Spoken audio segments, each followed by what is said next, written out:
¿Qué tal, amigas y amigos? Bienvenidos a esta nueva reunión, a esta nueva sesión que hemos denominado La Voz de la Naturaleza. Este es un sector de parte del programa La Comunidad del Vinilo, cual el objetivo principal es realizar conversatorios, entrevistas online.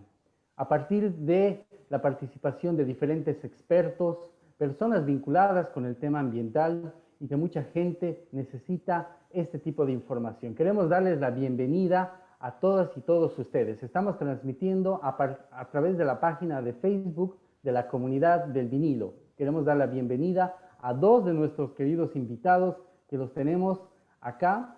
Estamos hablando de Daniela Vidal Durán, socióloga, actualmente responsable de la Oficina Regional de Santa Cruz del Centro de Estudios Jurídicos e Investigación Social CEGIS, desde donde acompaña a organizaciones indígenas en procesos de fortalecimiento orgánico, gobernanza territorial y defensa de derechos. Daniela, bienvenida, muchas gracias por estar acá. Muchas gracias, Antonio, y saludo para todas las personas que están siguiendo el programa. Muchísimas gracias, Daniela. También queremos dar los saludos a Arturo Rebollo, que también es sociólogo de profesión, trabajó con organizaciones del agua, ha sido docente en la Universidad Mayor de San Simón, también trabajó en el desarrollo de espacios de concertación en cuencas con actividad minera y actualmente se desempeña acompañando a organizaciones indígenas en el monitoreo territorial desde el CEGIS. Arturo, bienvenido, muchas gracias por estar en este espacio. Muchas gracias, Antonio. Muy feliz de estar en tu programa y un saludo a todos quienes están siguiendo el programa.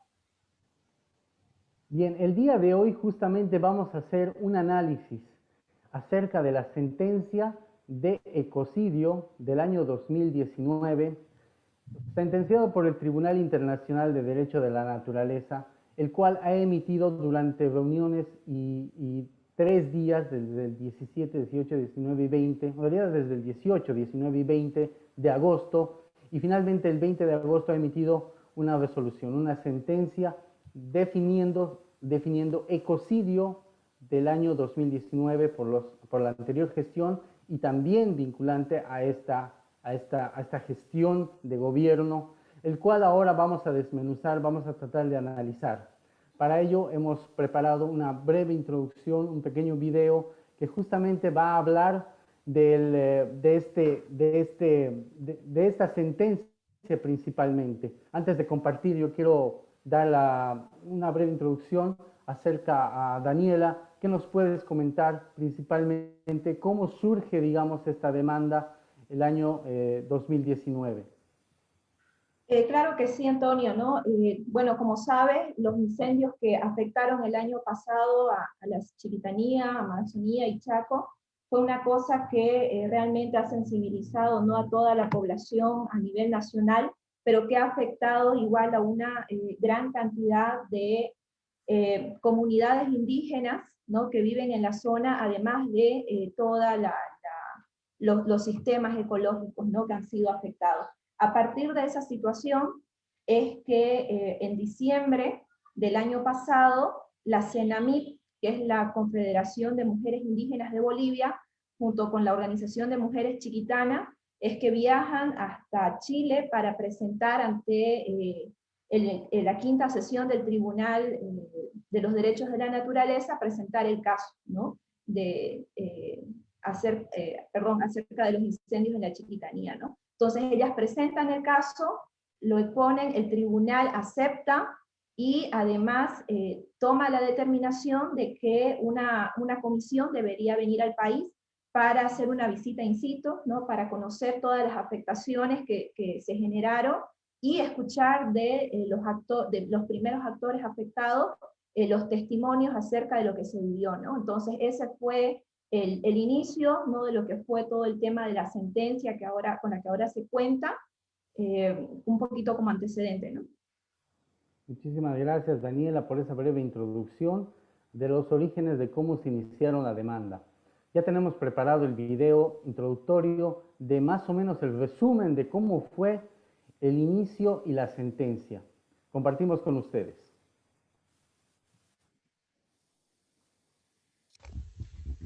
Estábamos atacando la cabeza del fuego.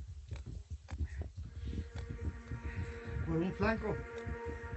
Tratamos de hacerle el aguante para que no cruce la calle. Nos ganó. El tipo de vegetación que hay aquí arde demasiado intensamente. Bolívia é o noveno país com a maior superfície de bosques primários em el mundo, pero é o quinto país com maior pérdida de bosques primários, amenazando su gran biodiversidad. Según ha conocido este tribunal, tuvieron una duración mayor a 70 días entre los meses de julio a septiembre de 2019. Se quemaron 6,4 millones de hectáreas durante los incendios forestales. El Tribunal Internacional de los Derechos de la Naturaleza se establece con el objeto de promover el respeto universal y la garantía de los derechos establecidos en la Declaración Universal de los Derechos de la Madre Tierra, con el fin de promover la coexistencia armónica entre los seres humanos y los seres de la naturaleza. Los hechos del presente caso se refieren a la denuncia de ecocidio y afectaciones a los seres de la naturaleza, entre los que se incluyen los seres humanos, particularmente poblaciones indígenas. La gravedad y magnitud de los hechos denunciados, habiéndose constatado que afectan de modo irreversible a una macrorregión ecológica que constituye reserva de vida no solo para los seres que ahí habitan, sino para todo el planeta. 2. Que en razón de su relevancia ecológica, esta ecorregión está protegida por distintas categorías de conservación, conforme a las leyes nacionales y a las obligaciones internacionales contraídas por el Estado Plurinacional de Bolivia. El Tribunal Internacional se pronuncia por todos aquellos animales y plantas que no tienen voz, pero cuyos derechos han sido violados por estos incendios, por el bosque chiquitano y sus especies vulneradas, las más de 6.341 plantas registradas en estos ecosistemas, muchas de ellas endémicas, y por todos los seres espirituales que habitan los bosques. El Tribunal Internacional resuelve que el presente caso es un ecocidio provocado por la política de Estado y el agronegocio. En base a estos antecedentes, los demandantes identifican como autores del delito de ecocidio a las autoridades administrativas, legislativas y judiciales, quienes diseñaron la política, aprobaron el paquete legislativo y, ocurridos los incendios, favorecen condiciones de impunidad para los perpetradores.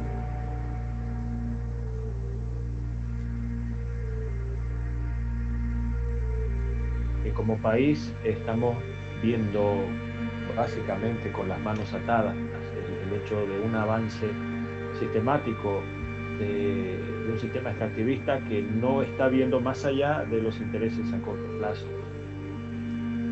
Da ganas de derramar una lágrima por todo lo que hemos visto. Como bomberos voluntarios hemos visto en primera línea el dolor de la vida que se está perdiendo allá, de los animales, como las comunidades indígenas, los pueblos indígenas también estaban sufriendo todo. Entonces este es un primer paso para permitir o para pedir a los gobiernos que cumplan éticamente, que cumplan con lo que pide la población. Que se difunda este mensaje.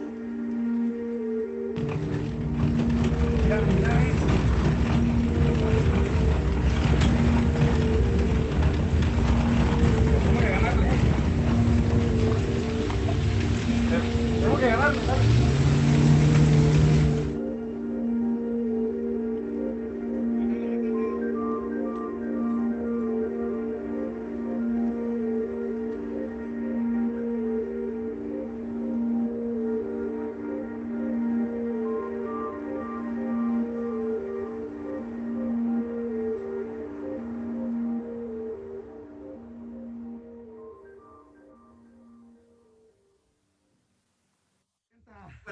Bomberos voluntarios del SAR Bolivia.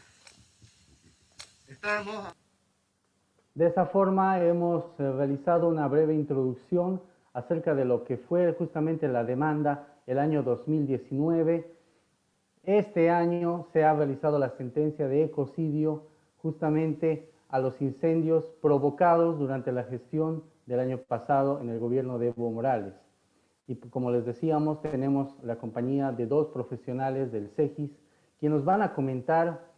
Queremos saber cómo se inicia este Tribunal Internacional de Derecho de la Naturaleza, cuál es su inicio, cuál es su naturaleza, cómo es la forma realmente de que pueda vincular al gobierno para que pueda hacer justicia acerca de esta sentencia.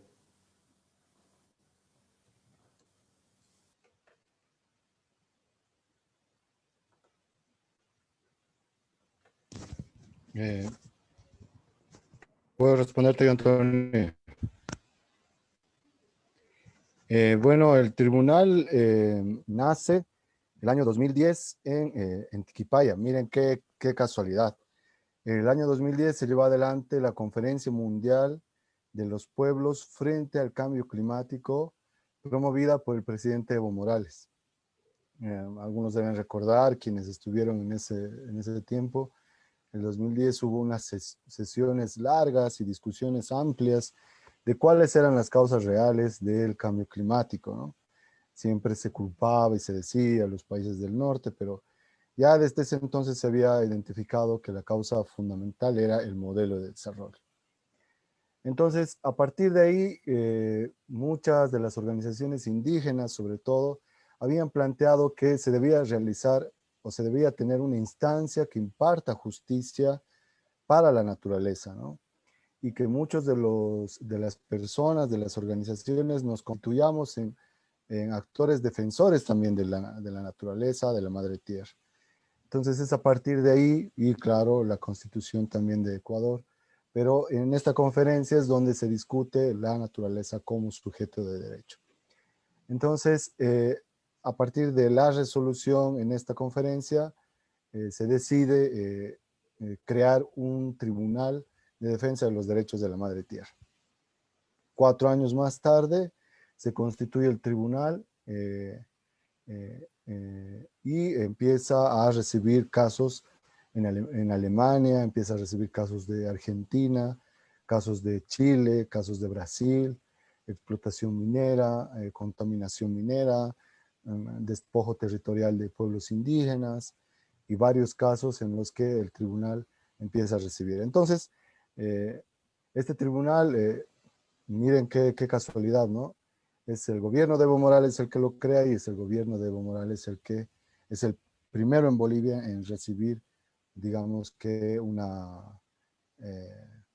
es el primero en sentarse en la mesa de los jueces, ¿no? Así es, Arturo. Uno de los antecedentes primordiales, digamos, que se tiene con el Tribunal Internacional de los Derechos de la Naturaleza fue justamente por el tema de la carretera del Tignis, el año 2018. ¿Qué me pueden comentar acerca de cómo actuó este tribunal, cómo se realizó, digamos, esta paralización temporal en ese momento? Bueno, de la misma manera, ¿no? Como sucedió ahora, se acudió ante el tribunal en una audiencia que tuvo en Bonn, Alemania, donde fue la subcentral indígena del Tignis y también la subcentral de mujeres, ¿no? Entre las dos organizaciones territoriales presentaron el caso, fue admitido y vino una comisión conformada igual por personas bastante reconocidas y miembros del tribunal, ¿no? Entonces estas personas llegaron a Bolivia, tuvieron audiencias también para escuchar a las distintas partes, viajaron hasta el Tignis, ingresaron a la comunidad Trinidadcito, donde pudieron escuchar directamente de todas las autoridades indígenas comunales la situación respecto al tema del Tignis, a la defensa, al tema de la carretera, las afectaciones, ¿no? También el tribunal intentó ingresar al polígono 7 porque también recibió una invitación para entrar a la zona, y si se recuerdan también hubo ahí todo un conflicto en relación de que se cortó el paso y se tuvo a la comisión secuestrada unas horas, ¿no? Posterior a eso también se reunió con instancias del gobierno, ¿no? Entonces, a partir de escuchar a los distintos actores, tanto la gente del lugar, y las afectaciones de las que dieron testimonio, como también del gobierno, Entonces fue que el tribunal emitió también una sentencia, ¿no? En la que expresa que la construcción de la carretera debería paralizarse, ¿no? Exactamente, Daniela. Estamos hablando de que este tribunal tiene una influencia muy importante sobre los sectores sociales y también una influencia muy fuerte sobre lo que es lo mediático, porque mediante la presión social y obviamente comunicacional se hace sentir en este tipo de casos. Creemos que ha sido muy importante ese antecedente del 2018. ¿Y cómo creen que ustedes puedan hacer esta sentencia, la presión que pueda haber durante esta gestión principalmente una vez que se ha conocido la demanda?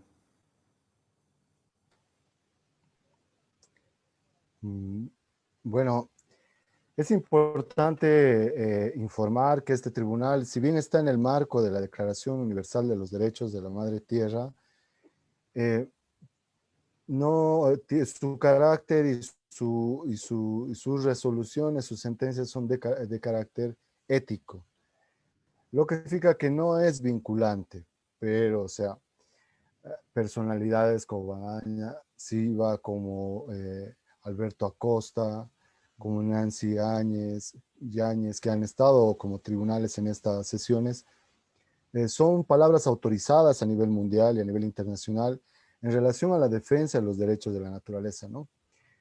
Por ejemplo, en relación a la sentencia del TIBNIS, yo tuve la oportunidad de acompañar a la comisión hasta el polígono 7, en donde está básicamente, tiene una base de organizaciones cocaleras muy fuerte que no nos dejaron pasar. ¿Qué es lo que logró la llegada del tribunal para lo del TIBNIS? Tuvo una incidencia mediática muy importante, porque todas las personas habíamos retomado en Bolivia nuevamente la discusión del TIBNIS, que se estaba perdiendo, y recuerdas tú, Antonio, también debe recordar, que la carretera continuaba con su construcción. El tramo 2 ya estaba queriendo concluirse, incluso habían puentes que estaban ya concluidos, ¿no? En sus obras civiles concluidas, ¿no? Entonces, la presencia del tribunal, primero que nada, garantizó una nueva atención al caso del TIBNIS.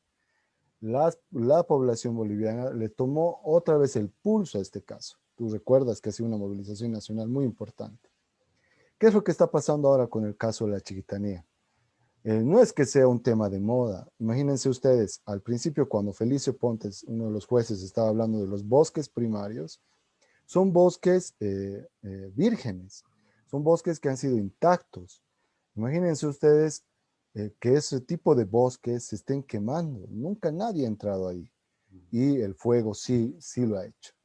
Lo que está pasando hoy en Monteverde, ¿no? Que en un área protegida de la Chiquitanía Norte, en donde árboles de copaibo que sirven para la economía familiar porque sacan una resina, están siendo también quemados. Entonces, ¿por qué es importante las resoluciones y las sentencias del tribunal para estos dos casos? Primero porque la población ya tiene un marco jurídico preestablecido, un marco jurídico con el cual podemos avanzar. El tribunal ha identificado a los culpables tanto en el caso del TIBNIS como en el caso de la Chiquitanía. Corresponde a la justicia boliviana, porque no olvidemos que tenemos la ley 071 de derechos de la madre tierra, es una ley. Entonces, ya tenemos un marco jurídico con la sentencia, tenemos un marco jurídico propio en Bolivia y corresponde que nosotros en Bolivia sigamos con su curso legal y sigamos para identificar a los perpetradores de este ecocidio. Exactamente, Arturo.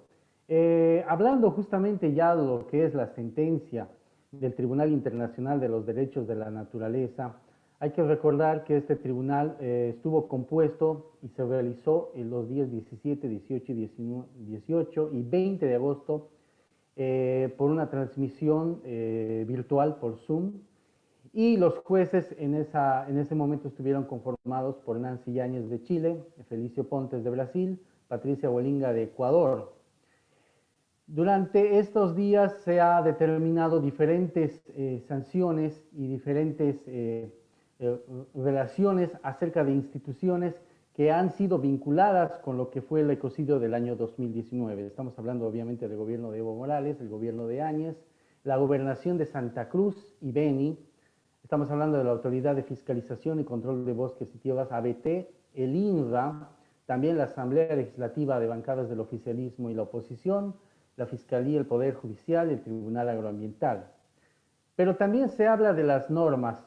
¿Qué nos pueden decir? ¿Cuáles son las normas principalmente que han originado este tipo de incendios durante el año 2019, que ha sido catalogado como uno de los megaincendios más grandes e importantes durante los últimos 10 años?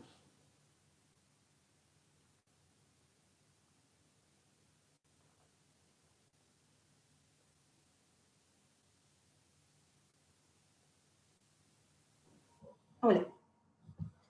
Sí, justamente, Antonio, quizás algo previo es que la sentencia justamente lo que dice es que se declara que los incendios del 2019 fueron un ecocidio provocado por la política del Estado, ¿no? Que justamente estas normas que dices, toda esta política generada, y el agronegocio, ¿no? Entonces, provocado por la política del Estado y el agronegocio, porque lo que hizo resaltar también ahí el tribunal es que el Estado ha favorecido a un sector agropecuario por encima de los derechos medioambientales de toda la población y de los derechos de la naturaleza, ¿no?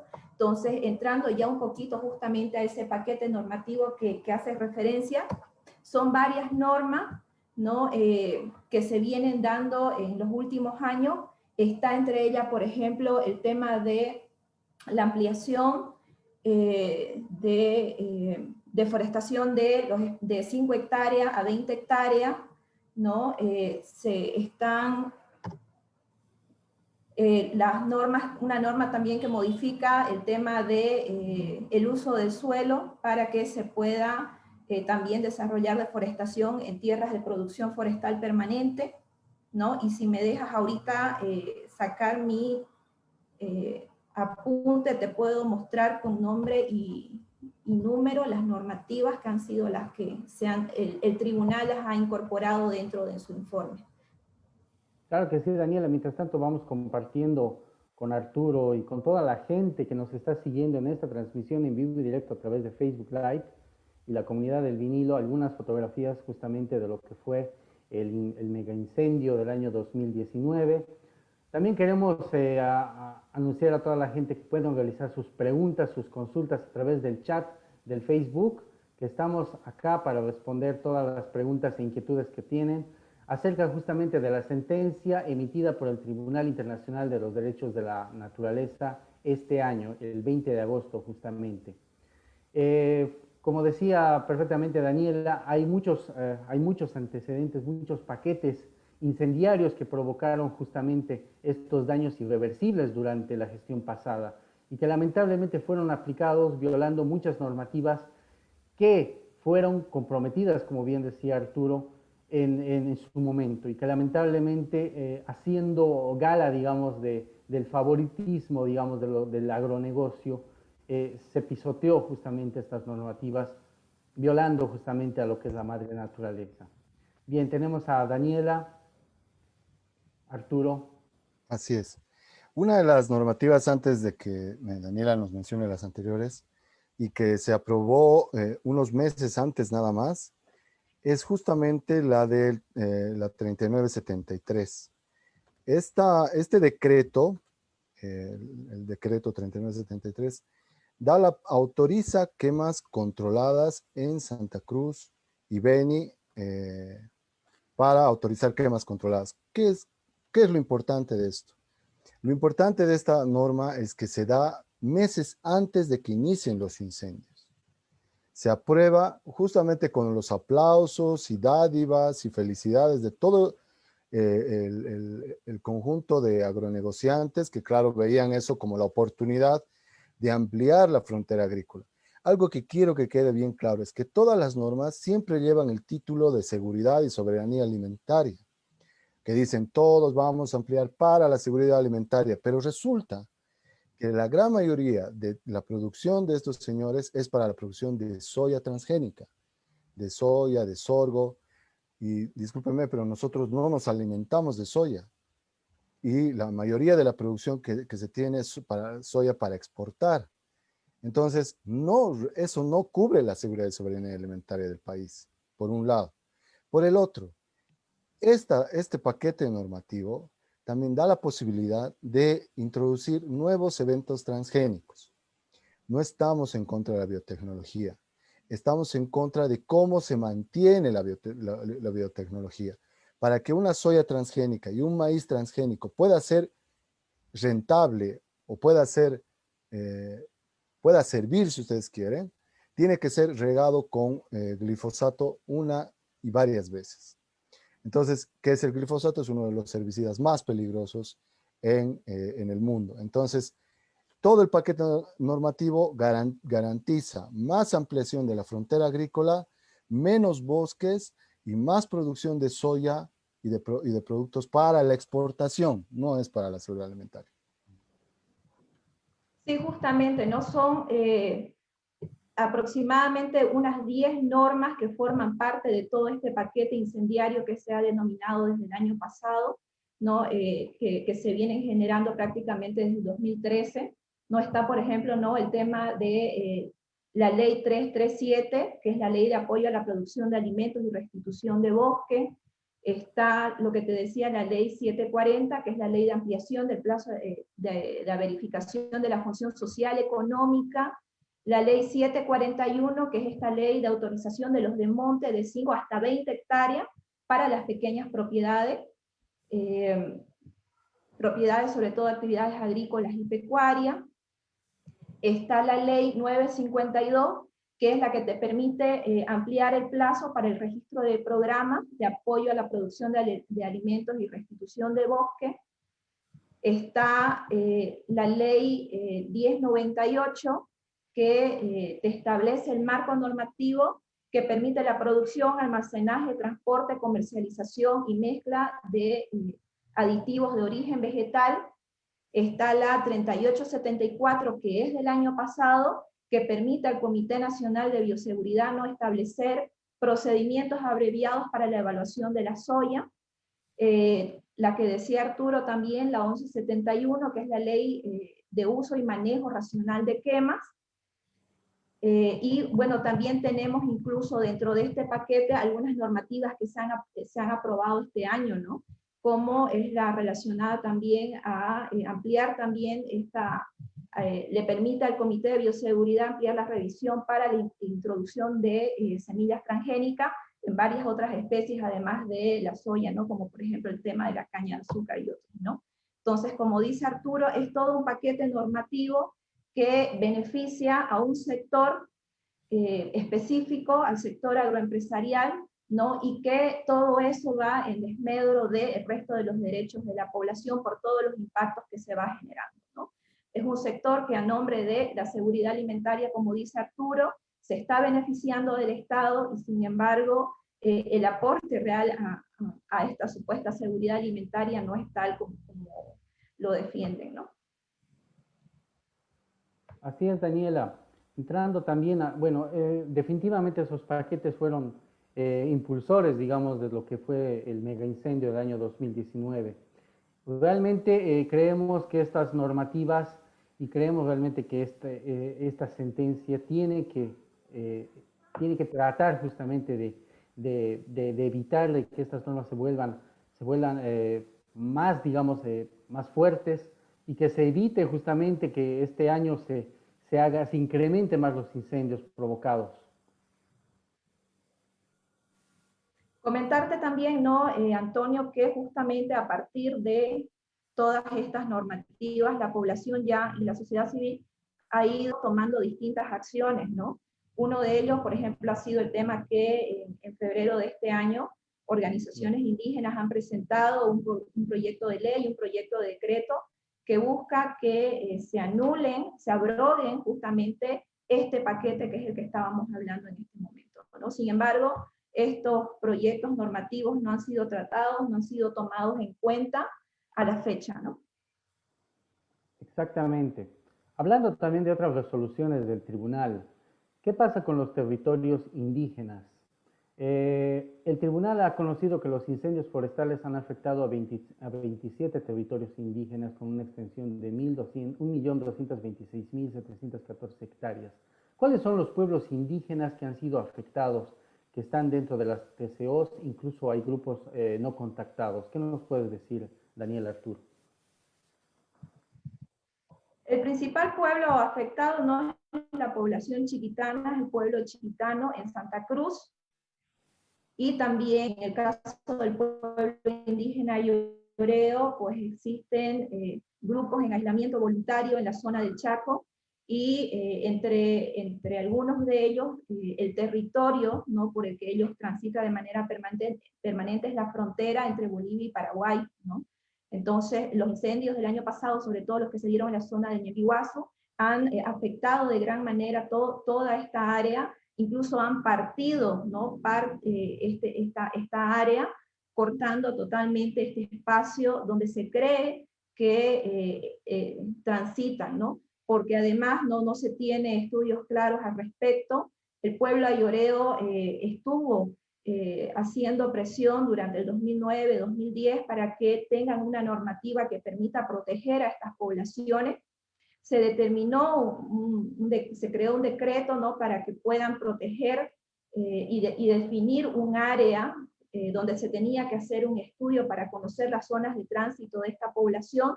Sin embargo, a la fecha no se ha hecho. También en el 2013 se ha aprobado una normativa, la 450, de protección de pueblos en situación de alta vulnerabilidad, ¿no?, que debían velar, ¿no?, por el bienestar de estas poblaciones que a la fecha no existen, ¿no? En el departamento del Beni también se han identificado afectaciones ahí a territorios y pueblos también que se encuentran dentro de esta categoría en situación de alta vulnerabilidad, ¿no?, como son los Araona, los Cayubabas y los Baures, ¿no? Exactamente. Arturo, ¿qué nos puedes comentar al respecto? Justamente eso, estoy viendo la sentencia. En la sentencia, en el veredicto final que va a ser publicado seguramente en los próximos días, entre los pueblos indígenas afectados se encuentran el chiquitano, el ayoreo, los que ya mencionó, guaraní, guarayo en Santa Cruz, Cayubaba, Baures, Sirionó y Araón en Beni, ¿no? Adicionalmente, también llama la atención la afectación a Ñepihuazo, declarada como área protegida por el gobierno indígena Charagüe y Ambaya, y que forma, como dijo ya también Daniel hace poco, parte de los circuitos territoriales del pueblo ayoreo, ¿no? Entonces, es sumamente importante esto, pero ¿cuál es la principal afectación, aparte de que se quema la casa grande, ¿no? Se quema el bosque, se quema tu casa? Es como que nuestro patio, en nuestra casa se está quemando, es donde vivimos, es donde nos movemos, es de donde salen nuestros alimentos. Recuerden ustedes que los indígenas viven de la caza, de la pesca, de la producción para la familiar. Se han quemado sus producciones de arroz, de yuca, de plátano. Muchas comunidades se quedaron sin producir sus propios alimentos para la familia.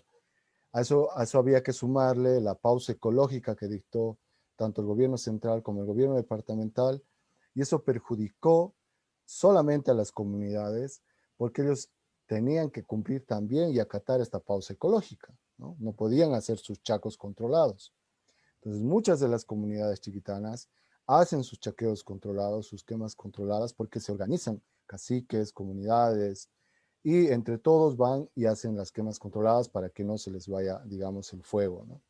Entonces, esto es importante destacar porque ya son 2 años que están siendo afectados en ese tema de la producción de alimentos, ¿no? Entonces, otra vez volvemos a la discusión de qué seguridad alimentaria estamos hablando, si las poblaciones indígenas, si las comunidades no pueden producir sus propios alimentos, ¿no? Exactamente, Arturo. También hay que mencionar que uno de los artículos, digamos, que tiene esta sentencia es que se ha identificado que son más o menos 426.000 hectáreas afectadas de todo lo que es el territorio indígena.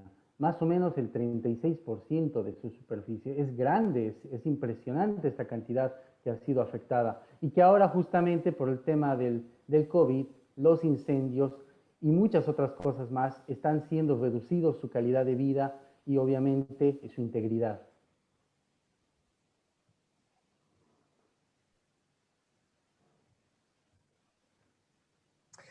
Sí, para darte ahí algunos datos, ¿no? De territorio. Adelante, Hola. adelante, Daniela. Sí, no, para darte solamente ahí algunos datos, decía, de los territorios indígenas no titulados que se han sido afectados, por ejemplo, del pueblo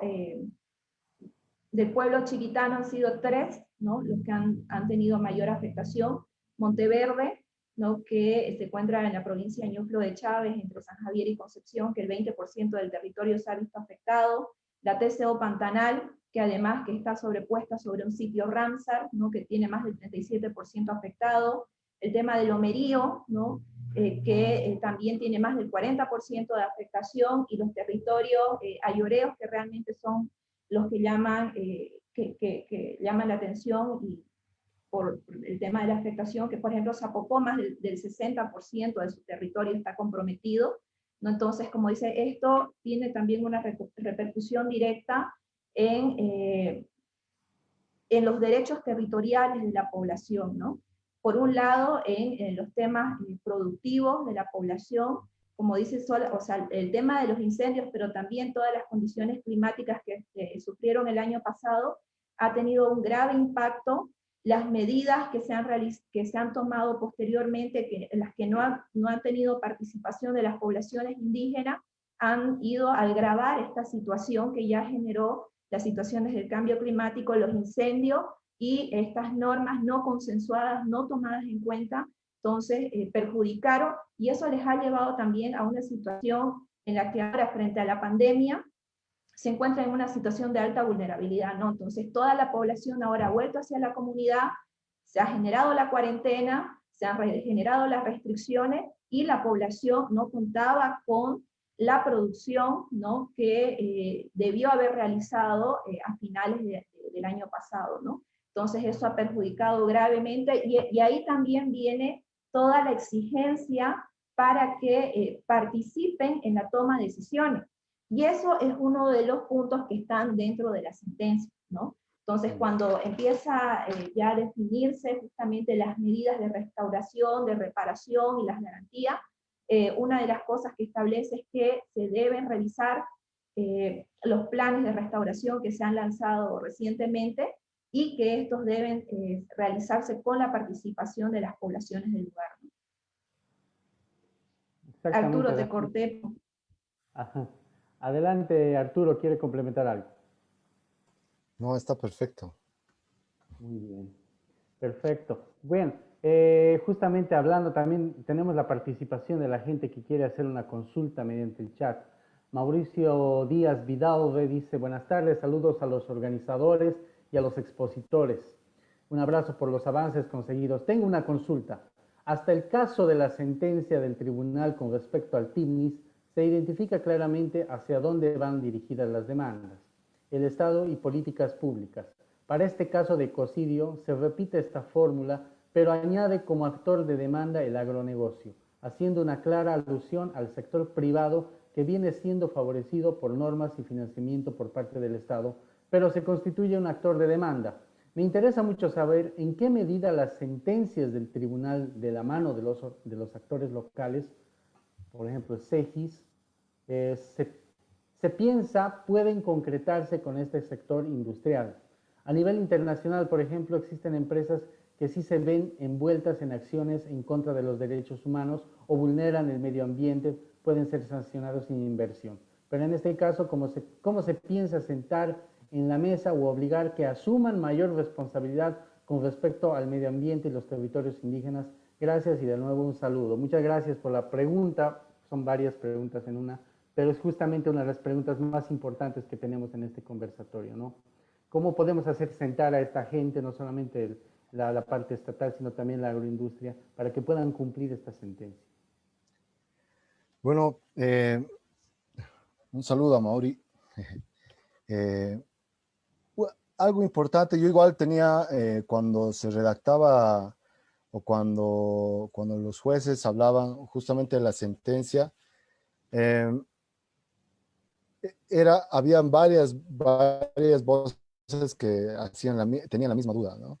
¿Quién es el responsable de todo el ecocidio? Y en primera instancia hay que decir que es la política de gobierno. O sea, existe todo un modelo de desarrollo que se reduce o que se traduce en la política. Esa política viene desde el Plan de Desarrollo Económico Social, la Agenda Patriótica, las leyes y demás.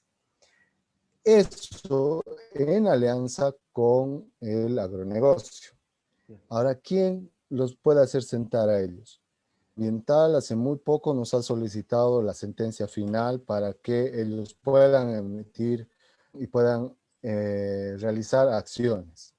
Quienes se deben constituir, y lo dije en un principio igual, quienes se deben constituir en actores, demandantes del cumplimiento de esta sentencia, somos nosotros, todo el conjunto de todos los bolivianos, pero fundamentalmente las organizaciones indígenas, campesinas, que están siendo afectadas en sus territorios.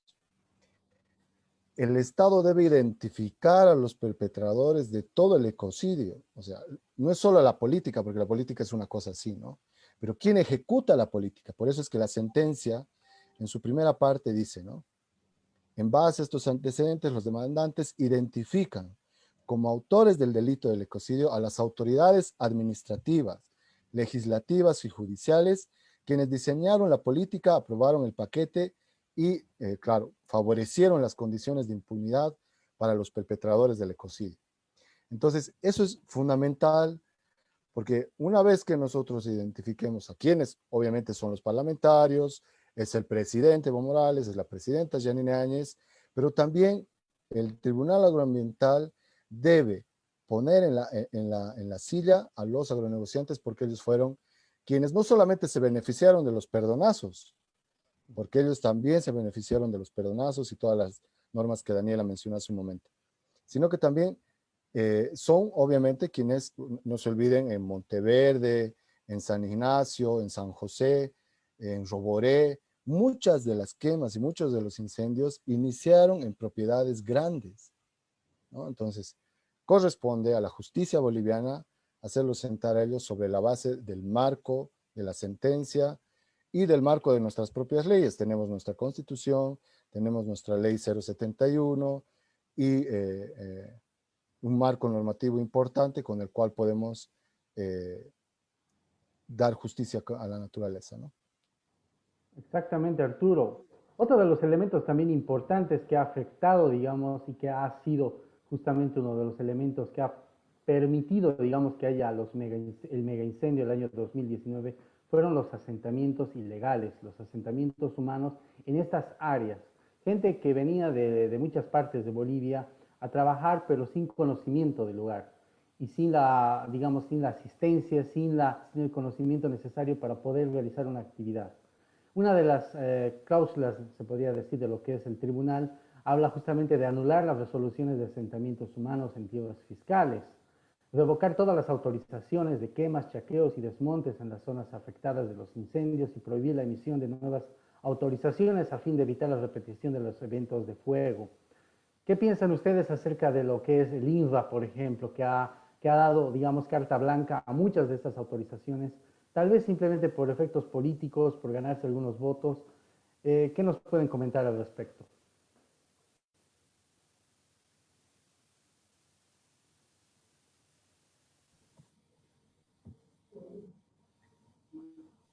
En relación al tema, Antonio, bueno, creo que algo que se viene comentando no hace tiempo es, bueno, todas estas cuestiones de las resoluciones de asentamiento tenían un manejo muy político, ¿no? Buscaban reconfigurar el mapa electoral, hubo una total falta de transparencia en estos temas en relación al INRA, ¿no? Y en la dotación de tierras, y a quienes se les ha dotado no es a gente necesariamente que requiere la tierra o que son personas sin tierra que necesitan, ¿no? Pequeños productores, pequeños campesinos, ¿no? Ha sido a un sector muy claro, ¿no? Del partido, por decirlo así, y han generado también gran parte de las afectaciones que tienen responsabilidad en los incendios que han pasado el año pasado, ¿no? Entonces, la sentencia del tribunal justamente recoge esta solicitud de la población, ¿no? Porque identifica justamente las resoluciones de asentamiento como una forma, ¿no? También de política, de no reconocimiento y de no respeto a los usos del suelo, ¿no? Entonces, por eso es que se define todo el tema de que se vayan anulando estas sentencias, porque además hay también partes donde estas sentencias, o diré estas resoluciones que se han entregado, la población no se encuentra en el lugar, ¿no? Y como dije, sobre todo hace referencia a una cuestión muy política. No se le ha dado tierra a gente que necesitaba, se le ha dado tierra a gente para un fin netamente para... Exactamente, Daniela. Justamente uno de los elementos importantes es en los asentamientos el tema político. También otra de las cláusulas acerca de esta sentencia que fue dada a conocer el 20 de agosto por el Tribunal Internacional de los Derechos de la Naturaleza habla justamente de establecer zonas de bosque y ecosistemas de protección, una moratoria a aquellas actividades que requieren para su desarrollo la expansión de la frontera agrícola, principalmente a la agroindustria, gran ganadería y producción y comercialización de agrocombustibles. Esta parte es muy importante, ¿no? Tratar justamente de hacer una especie de pausa, ¿no? Para que justamente se evite que haya producción de estos agroalimentos que principalmente, como bien decía Arturo, nosotros no lo consumimos, sino que es de exportación. ¿Qué consecuencias tendrá, por ejemplo, este artículo principalmente en la agroindustria? Bueno, la agroindustria es una manera de decir, ¿no? Porque cuando decimos agroindustria, estamos hablando de insumo, país y después, pero o sea, aquí en Bolivia es mínimamente modificada la soya, ni siquiera es transformada, mejor dicho, y entonces decir agroindustria creo que es mucho para este sector. Entonces, pienso que la moratoria va a ser muy importante, sería muy interesante para sentar el debate y sentar bueno, si ustedes quieren, un diálogo con el sector para decirles cuál va a ser el modelo de desarrollo que vamos a tener respecto a la tierra, cuál va a ser el modelo de desarrollo. Vamos a seguir produciendo soya transgénica, vamos a seguir importando grandes cantidades de herbicidas, vamos a seguir deforestando, perdiendo bosques. Esa es la pregunta que debemos hacer durante la moratoria. La moratoria sería muy importante para definir esa política, porque ya bastante daño se nos ha hecho con la agenda patriótica, con el plan de desarrollo económico y social, porque define las políticas para que las próximas leyes se vayan diseñando, ¿no? Y tanto este gobierno actual de Janine Áñez se dice ser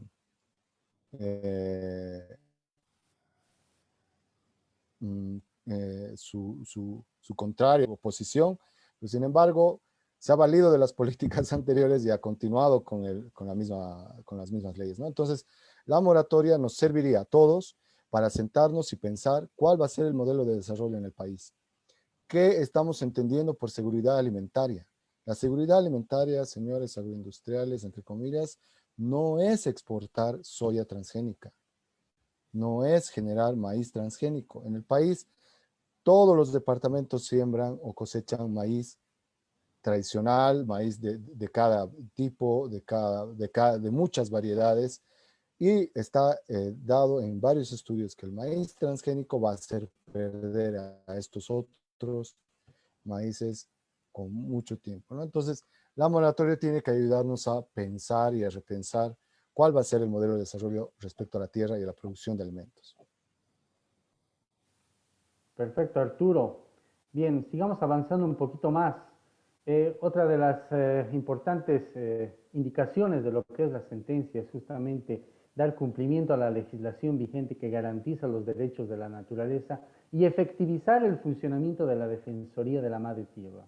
Garantizar la aplicación del principio precautorio en toda actividad de posible impacto sobre la naturaleza. Definir un nuevo modelo productivo respetando las capacidades de regeneración de los componentes, zonas y sistemas de vida de la madre tierra, acorde a los preceptos constitucionales. Estos son ya unos paradigmas muy importantes que se deberían aplicar a partir justamente de un nuevo modelo productivo que se necesitaría aplicar a partir de que se ejecute justamente esta sentencia. ¿Qué nos pueden decir al respecto?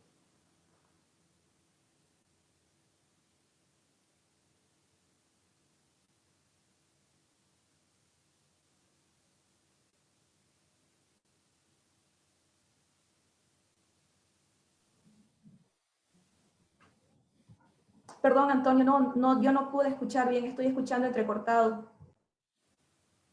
Les decía que justamente hay un nuevo paradigma que establece justamente esta sentencia acerca de un nuevo modelo productivo que sería a partir, digamos, de ejecutar esta sentencia. Un nuevo modelo productivo que respete a la madre naturaleza y que pueda definitivamente sentar una base para respetar justamente lo que es justamente la biodiversidad, tanto los animales, el bosque, el agua, el suelo, y que a partir de esta sentencia se puede evitar los megaincendios. Un nuevo modelo productivo. Mira, Antonio, que eso es una pregunta crucial, ¿no? El modelo civilizatorio, dicen, ¿no? El modelo civilizatorio responde a una forma de pensar, una forma de ser respecto a cómo produzco, cómo genero economía y demás. Todo el mundo nos dice a veces, estos ecologistas locos y demás, ¿no? ¿Cuál es uno de los problemas? Si ustedes se dan cuenta, es que todos tenemos una mirada antropocéntrica del tema. Todo gira en torno al ser humano, ¿no? Entonces, ¿cuánto voy a comer? ¿Cuánto yo necesito de agua? Si ustedes se dan cuenta, cuando incluso hablamos de los bosques como que necesitamos nosotros de ellos, ¿no? Es como algo utilitario, digamos. Pero algo que estamos olvidando y que debemos retomar es que convivimos con ellos. Un modelo de desarrollo tiene que tener en cuenta que no somos los únicos seres vivientes en este mundo. Vivimos aves, vivimos jaguares, vivimos árboles, vivimos plantas. Entonces, y entre todos dependemos unos de los otros. Entonces, un modelo de desarrollo que sea biocéntrico, que priorice la vida, ¿no? Entonces, eso no es una cosa hippie, no es una cosa light, que a todos nos guste, ¿no? Al principio estaba la idea del vivir bien, ¿no? Que muchos de los pueblos indígenas habían también lanzado en la época de la Constituyente. Pero lamentablemente se convirtió en un eslogan y en una consigna partidaria. Yo creo que deberíamos retomar a qué se refiere con el vivir bien, a qué se refiere con la casa grande. Está bien, produzcamos para exportar, generemos empleo, generemos economía, pero tenemos que darnos cuenta que tenemos recursos finitos, no son recursos infinitos. No vamos a ampliar la frontera agrícola hasta bajarnos el último árbol del bosque. ¿Cómo vamos a regar? ¿Vamos a utilizar glifosato? ¿No vamos a utilizar glifosato?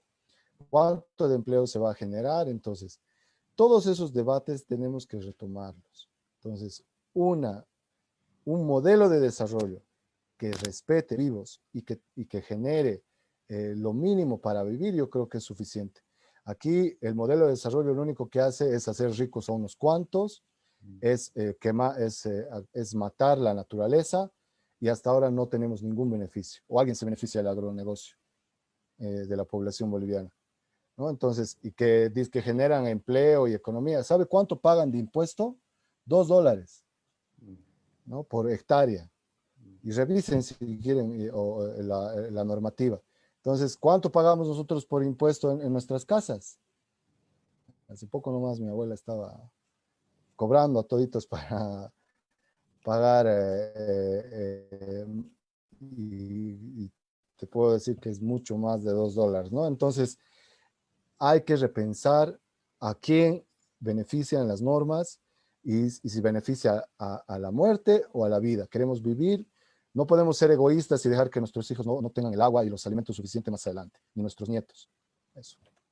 Muchísimas gracias, Arturo. Excelente tu participación. Gracias también a Daniela.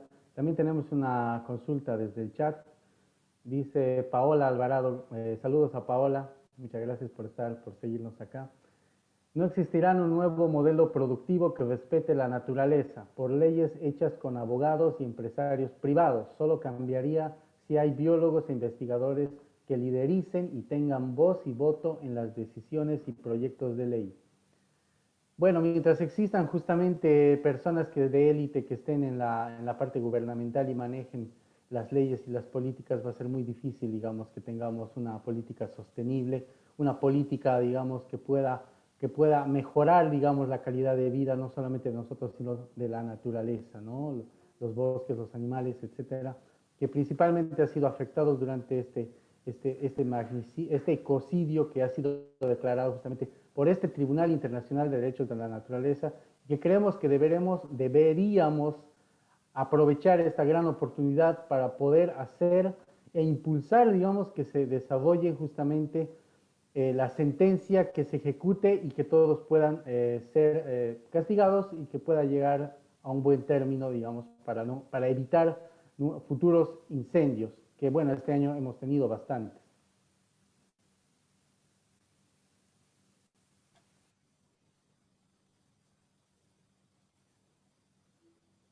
Bueno, aquí es importante decir que, imagínate tú el Pantanal boliviano, el Parque Utuquis, que tiene una riqueza biodiversa, natural, de agua. Es que todo está conectado. Si nosotros perdemos el Tibnis, Cochabamba, La Paz, Oruro, Potosí, Chuquisaca, Catarija se queda sin agua, sin lluvias. Si la Chiquitanía sigue perdiendo los bosques, Santa Cruz se queda seca. Son arenales nada más los que van a quedar. Entonces, el modelo productivo no pasa solamente es que el modelo productivo debe pensar en la vida, debe pensar en que más adelante tenemos vida. No es que hoy tenemos que sacar y hoy tenemos que volvernos ricos y hoy tenemos que generar empleo. Mañana también hay vida, ¿no? Entonces, todo está interconectado. Y si nosotros nos olvidamos de la conexión que tenemos con los bosques, de la conexión y de la dependencia que tenemos con los animales, con las flores y demás, estamos perdiendo el norte. El cambio climático está haciendo de los bosques más secos cada vez. La Amazonía, la Chiquitanía cada vez está siendo más seca. Por lo que un fósforo, un trueno o cualquier incendio que se genere va a quemar miles y miles de hectáreas. Y está quemando la casa de animales y de plantas que nos dan vida a nosotros y que nos garantizan agua para vivir. Si eso no entendemos a la hora de generar nuestro modelo productivo, estamos extraviados y ten por seguro que nuestros días en el mundo están contados. Hemos visto que la naturaleza, el bosque seco chiquitano, ha reflorecido, pero de una manera hermosa. Pero eso no significa que va a reflorecer cada vez. Si eso, en lugar de ser bosque, lo vuelven en lugar para pastizales de ganado, estamos perdidos, ¿no? Entonces, todo está interconectado, todos dependemos de todos, no somos los únicos seres vivientes en este mundo, somos nada más una pequeña partecita y la parte más maligna, si ustedes quieren, los seres humanos, pero debemos saber que si no respetamos la vida, estamos arruinados, ¿no? Así es, Arturo, mientras tengamos la idea de lo que es el antropocentrismo, ¿no es cierto? Mientras miremos desde arriba a lo que son los otros seres vivos, a nuestros otros semejantes, como son los animales, como es la biodiversidad que está ahí, y que no respetemos, pues no vamos a tener mucho tiempo para poder sobrevivir ni para contar. Es muy importante que cambiemos las actitudes y tratemos de ser siempre más compasivos con los otros seres vivos que existen y que habitan y cohabitan con nosotros. Estamos llegando justamente a la parte conclusiva de lo que es del programa, este conversatorio tan bonito que hemos tenido con Daniela Vidal y Arturo Rebollo. Queremos justamente hacer sus conclusiones acerca justamente de esta sentencia, qué es lo que se viene adelante, una nueva reiteración para toda la gente que nos está siguiendo a través de Facebook Live, por la página de la Comunidad del Vinilo y este sector que hemos denominado La Voz de la Naturaleza. Daniela, adelante. Perdón, Antonio. No, comentar, ¿no?, que, bueno, la sentencia se ha abierto del tribunal para que otros miembros del tribunal también puedan adherirse, y esta va a ser entregada en los próximos días a Cancillería, ¿no?, formalmente al Estado, y de ahí nos corresponde también a toda la sociedad civil apropiarnos, ¿no?, de esta herramienta que nos ha dado el tribunal para continuar en esta lucha que nos hemos planteado desde el año pasado, ¿no?, que tiene que ver con la abrogación de normativas y con el cumplimiento de una serie de medidas que establece la sentencia, ¿no? Entonces será muy necesario conocerla, seguir generando los espacios informativos, eso pensado también en los medios de comunicación que puedan seguir profundizando en estos temas y ir tomando la letra a lo que establece la sentencia, ¿no? Algo interesante que decía uno de los integrantes del tribunal, ¿no?, es que esta sentencia lo que te permite es identificar con nombre y apellido los culpables, ¿no?, y hay que ir por ellos. Entonces, y establece justamente una serie de mecanismos para poder seguir adelante, ¿no? Entonces, hay que tomarle el hilo, no hay que soltarla, y como sociedad nos tocará tomarla y empezar con las acciones respectivas, y exigir al Estado, además, ¿no?, que empiece con el cumplimiento de la misma. Muchas gracias, Daniel. Arturo. Igualmente, ¿no? Creo que tenemos la oportunidad con nuestro marco normativo, con el marco normativo que nos ha dado el tribunal. Es hora de defendernos con la naturaleza, ¿no? Y es hora de reconectarnos otra vez con la naturaleza, es decir, me refiero a unirnos con ella para defender la vida, ¿no? Entonces, estamos hablando de los bosques, estamos hablando de vida, estamos hablando de la casa grande, ¿no? Entonces yo siempre retomo ese concepto de los pueblos indígenas, que es muy importante para ver este problema, ¿no? Imagínense ustedes si ven su casa quemándose, ¿no?, su barrio quemándose, ¿qué harían? Entonces todos queremos encontrar a los culpables, y lo más importante, en estas elecciones tenemos que saber muy bien por quién vamos a votar. ¿Cuál de los candidatos nos está garantizando, primero, abrogar el paquete normativo incendiario, y segundo, garantizarnos participación en la creación de leyes? Es lo que también los pueblos indígenas han venido pidiendo, ¿no? Queremos participar en la creación de leyes, en la elaboración de normativa, y además queremos que esa normativa sea para garantizar la vida en este país. Muchísimas gracias, Arturo. Daniela, realmente ha sido muy riquísimo este conversatorio que hemos tenido desmenuzando justamente la sentencia del Tribunal Internacional de los Derechos de la Naturaleza, que ha sido emitido justamente el 20 de agosto, hace una semana prácticamente, y creemos que hay que contextualizar y orientar a la gente a partir de este sector que lo hemos denominado La Voz de la Naturaleza, de esta página como es la Comunidad del Vinilo. Para cerrar, nuevamente nosotros tenemos un sector que lo hemos denominado Unboxing.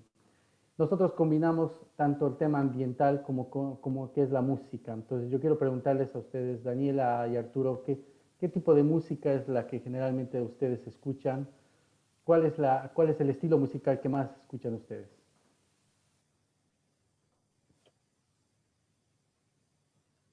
Dale vos, Dani. Pucha, depende de mi estado de humor. Sí.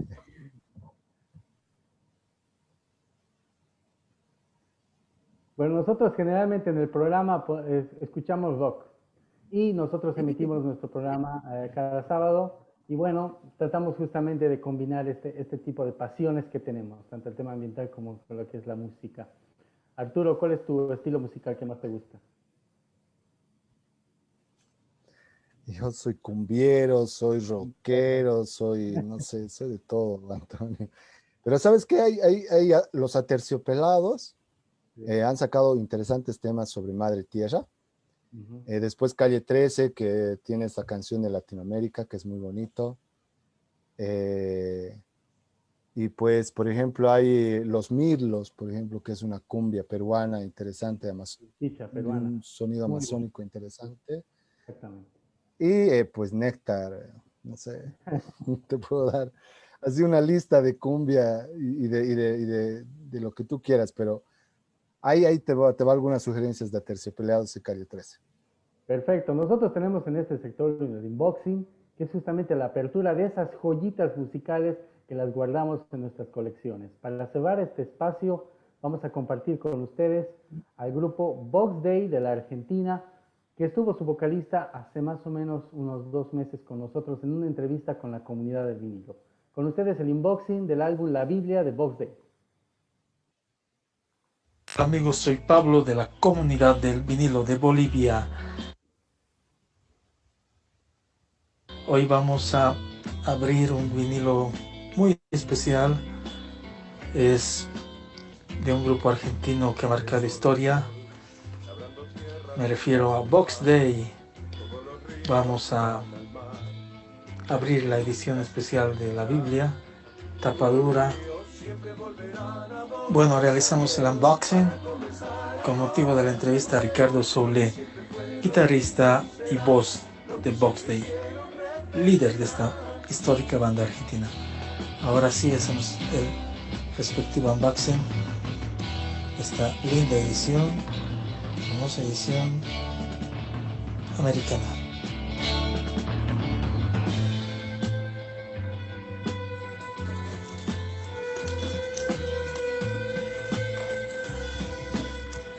La Biblia de Box Day, histórico disco, uno de los más importantes de la música argentina y latinoamericana, la música en nuestro idioma. Tiempo de hablar, también de callar, hay tiempo para guerra, hay tiempo de paz, tiempo para el tiempo y un rato más. Wow.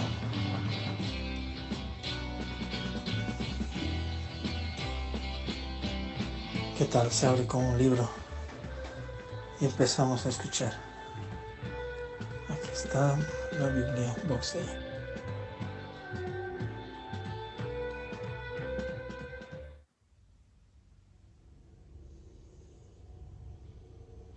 Edición del 2015. Y eso fue, amigos, el unboxing de la Biblia de Box Day, disco doble de Fat Beats D&D Productions de Estados Unidos. Una linda versión tapadura y recomendamos que puedan comprarse esta versión porque es edición limitada a 1000 ejemplares.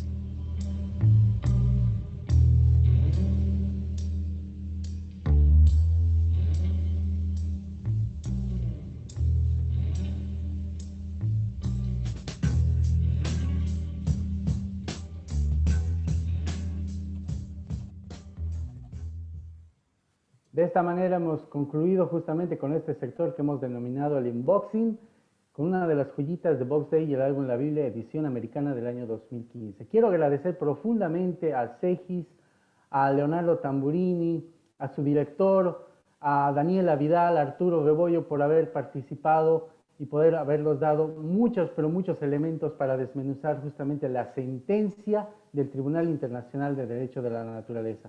Muchísimas gracias por estar acá y sean bienvenidos para hablar justamente de este y otros temas que son de vital importancia en el tema ambiental.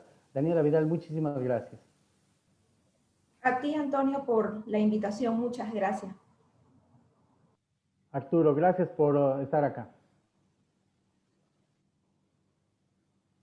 Me mataste con la pregunta de la música, pero todo bien con Box Day. Gracias, Antonio.